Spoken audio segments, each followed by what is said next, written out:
Hello friend, स्वागत है आपका जीके लाइव पाठशाला में। एसएससी एमटीएस के लिए हम लोग प्रीवियस ईयर का पेपर सेट सॉल्व कर रहे थे। तो आइए देखते हैं हमारा जो इसमें पहला क्वेश्चन दिया गया है ये है अरुणाचल प्रदेश की गोलो जनजाति का एक ऐसा त्यौहार है जिसे प्रतिवर्ष अप्रैल में मनाया जाता है। तो मोपिन जो है ये अरुणाचल प्रदेश की गोलो जनजाति का एक त्यौहार है और ये क्वेश्चन आया था 5 अक्टूबर 2021 जो मॉर्निंग शिफ्ट में पूछा गया था। तो आइए नेक्स्ट क्वेश्चन देखते हैं। इसमें 1817 में स्कॉटिश अर्थशास्त्री जेम्स मिल द्वारा कौन सी पुस्तक लिखी गई थी? तो ये आपका जो स्कॉटिश अर्थशास्त्री जेम्स मिल द्वारा लिखी गई पुस्तक है वो है the history of British in India.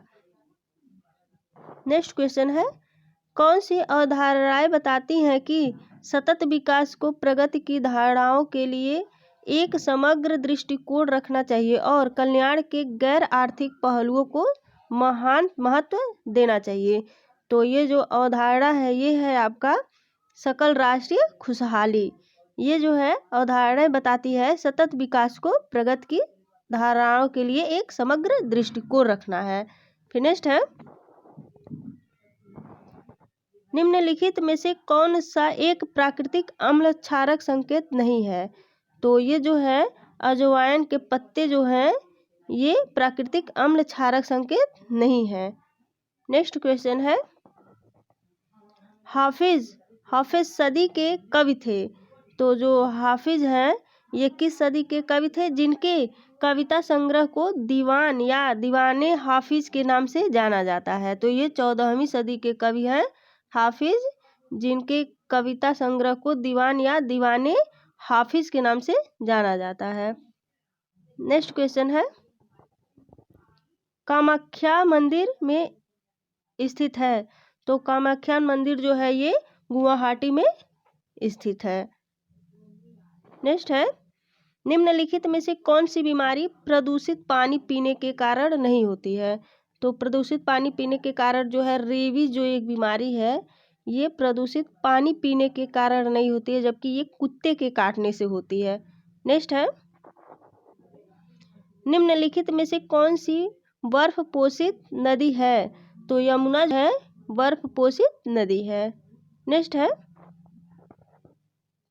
संयुक्त राष्ट्र विकास कार्यक्रम यूएनडीपी द्वारा जारी मानव विकास सूचकांक 2019 में भारत का स्थान क्या था? तो जो यूएनडीपी द्वारा जारी मानव विकास सूचकांक 2019 में भारत का स्थान 129 था। नेक्स्ट है कौन सी पुस्तक राजेंद्र प्रसाद द्वारा लिखी गई है? तो इंडिया डिवाइडेड जो है ये राजेंद्र प्रसाद द्वारा लिखी गई पुस्तक है। नेक्स्ट क्वेश्चन है प्लासी के युद्ध के बाद बंगाल का नवाब को बनाया गया? तो प्लासी के युद्ध के बाद जो है बंगाल का नवाब मीर जाफर को बनाया गया था। नेक्स्ट है स्वदेशी आंदोलन से प्रेरित होकर किसने भारत माता की अपनी प्रसिद्ध छवि को चित्रित किया जिसमें उन्हें एक तपस्विनी आकृति के रूप में चित्रित किया गया है? तो ये जो अवनींद्रनाथ ठाकुर हैं ये प्रसिद्ध छवि को चित्रित किया गया है जो प्रेरित होकर स्वदेशी आंदोलन से प्रेरित होकर। फिर नेक्स्ट है कंपनी अधिनियम 2013 के अनुसार किसी कंपनी द्वारा घोषित लाभांश यदि घोषणा की तारीख से दिनों के भीतर भुगतान या दावा नहीं किया गया है उसे अप्रदत्त लाभांश खाते में अंतरित करना होता है। तो 30 दिनों के भीतर भुगतान या दावा नहीं किया गया है दिया गया है कंपनी अधिनियम 2013 के अनुसार किसी कंपनी द्वारा घोषित लाभांश यदि घोषणा की तारीख से तो तारीख से जो है 30 दिनों के भीतर भुगतान या दावा नहीं किया गया है उसे अप्रदत्त लाभांश खाते में अंतरित करना होता है 30 दिनों के अंदर करना होता है। फिर नेक्स्ट है एक पेशेवर फुटबॉल खिलाड़ी हैं। तो जो पेशेवर फुटबॉल खिलाड़ी हैं ये हैं आपके सादियो माने। नेक्स्ट है पश्चिम बंगाल में बक्सा बांध संरक्षित क्षेत्र को वर्तमान में चल रहा से खतरा है, तो डोलोमाइट खनन से जो है खतरा है बाघ संरक्षित क्षेत्र को। फिर नेक्स्ट है जिंक प्लस सल्फ्यूरिक अम्ल बराबर जिंक सल्फेट प्लस हाइड्रोजन होता है। नेक्स्ट है अंग्रेजों ने नवाब के कुशासन के बहाने किस रियासत पर कब्जा कर लिया था, तो जो है अंग्रेजों ने नवाब के कुशासन के बहाने अवध पर कब्जा किया था। फिर नेक्स्ट है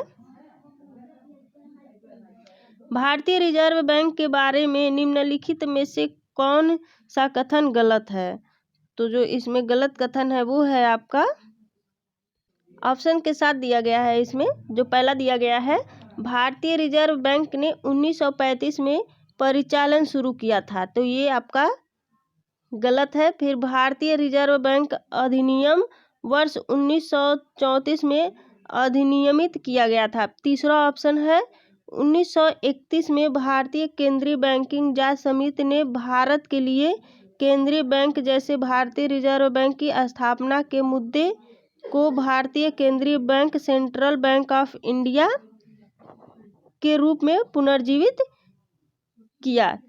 और चौथा ऑप्शन दिया गया है 1929 में हिल्टन यंग कमीशन ने एक केंद्रीय बैंक की स्थापना की संस्तुत की जिसे भारतीय रिजर्व बैंक कहा जाता है, तो ये बिल्कुल सही है। क्वेश्चन एक बार फिर से देख लेते हैं। दिया गया है भारतीय रिजर्व बैंक के बारे में निम्नलिखित में से कौन सा कथन गलत है, तो जो ये गलत दिया गया है ये है आपका 1929 में हिल्टन यंग कमीशन ने एक केंद्रीय बैंक की स्थापना की जिसे भारतीय रिजर्व बैंक कहा जाता है, तो ये बिल्कुल गलत है और 3 ऑप्शन बिल्कुल सही था। फिर नेक्स्ट है कुर्ग का कोड़व समुदाय त्योहार के दौरान हथियारों की पूजा करता है, तो जो कुर्ग का कोड़व समुदाय है ये कैलपोध का त्योहार के दौरान हथियारों की पूजा करता है।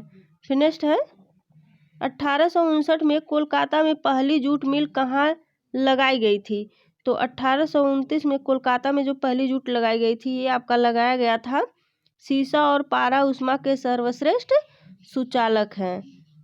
फिर नेक्स्ट है दिया गया है रसड़ा जो है ये 1859 में कोलकाता में पहली जूट मिल कहाँ लगाई गई थी, तो ये रसड़ा में लगाई गई थी।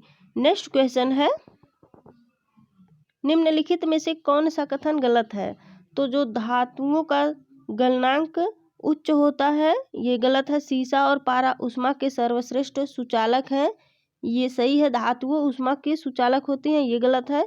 शुद्ध धातुओं की सतत चमकती हैं, ये गलत है। सही ऑप्शन है आपका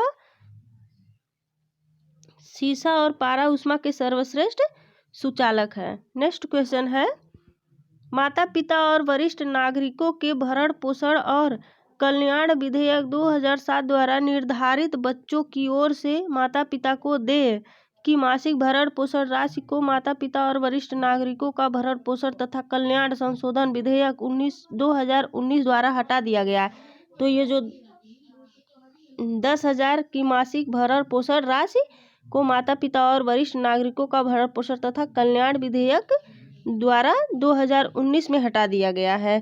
फिर नेक्स्ट है वर्ष 1878 में ब्रिटिश भारत में कौन सा एक्ट अधिनियम किया गया था, तो ये जो देसी प्रेम अधिनियम है ये वर्ष 1878 में ब्रिटिश भारत में इस एक्ट का अधिनियमित किया गया था। फिर नेक्स्ट है